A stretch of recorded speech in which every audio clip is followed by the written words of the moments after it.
જેવી રીતે લંકામાં આગ લાગી હતી અને રાવણનો સત્યાનાશ નીકળી ગયો, અને આગ કોણે લગાડી હતી? હનુમાનજીએ લગાડી હતી.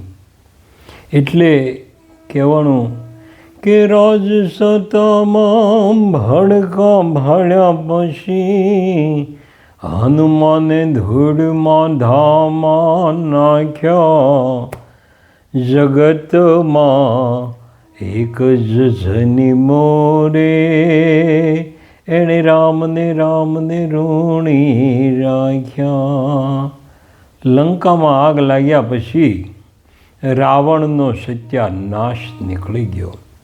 એમ આજે ગુજરાતમાં ભારતીય જનતા પાર્ટીમાં ઠેર ઠેર આગ લાગી છે. તમે જ્યાં જુઓ ત્યાં આગ અને આગ.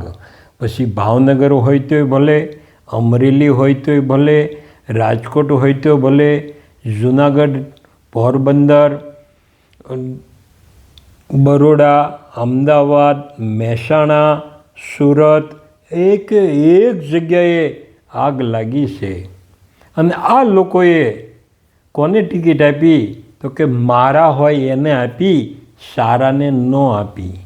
તો મેં ભાજપવાળાને પૂછ્યું કે તમારામાં વળી સારા છે કોણ?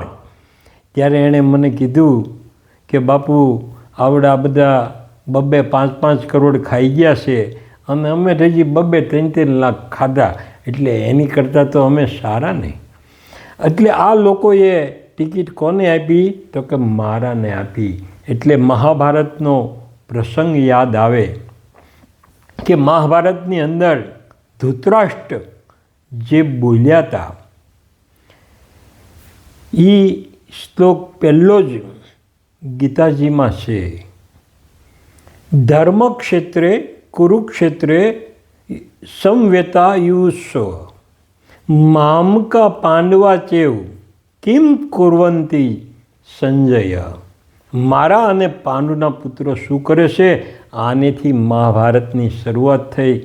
એમ જ આ ભારતીય જનતા પાર્ટીમાં મારા છે તેને ટિકિટ આપો, સારા છે એને નહીં. એટલે આજે આ ભારતીય જનતા પાર્ટીમાં આગ લાગી છે. અને એને ખબર છે કે હવે કોઈ મત આપવાના નથી. અને એને કૃષ્ણ ભગવાન પણ યાદ આવતા હશે કે કૃષ્ણ ભગવાને ગીતામાં કીધું હતું કે પરિવર્તન એ સંસારનો નિયમ છે. અને ભગવાન જ્યારે પરિવર્તન લાવવાના હોય ત્યારે એ પરિવર્તનને કોઈના બાપની તાકાત નથી કે રોકી શકે. તો આ ભારતીય જનતા પાર્ટીને મત દેવાય ખરા?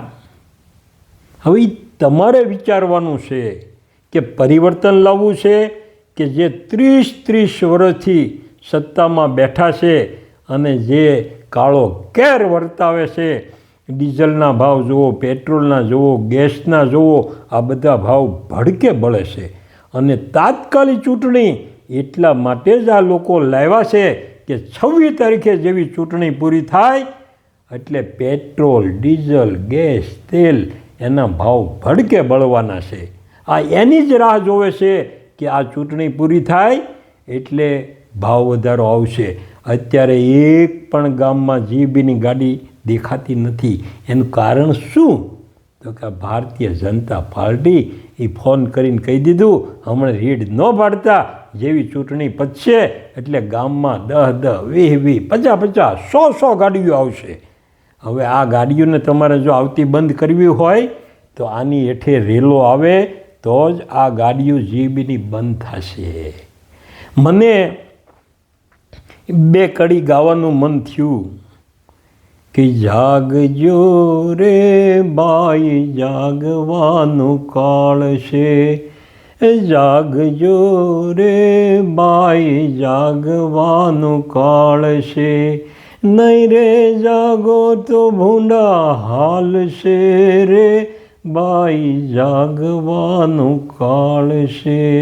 એટલે જો પરિવર્તન લાવશું તો જ આ પાર્ટીને ખબર પડશે કે આ આપણે ખોટું કરી રહ્યા છીએ. નહીં લાવીએ તો એ લોકો આપણને મૂર્ખ સમજશે. એટલે આપણે મૂર્ખ નથી રહેવું, સમજદાર બનવું છે. અને આજે આમ આદમી પાર્ટીમાં જે સારા લોકો છે અને જે રાત દિવસ મહેનત કરે છે, આને મત આપી અને આપણે જીતાડવી. જય હિન્દ, જય દ્વારકાધીશ.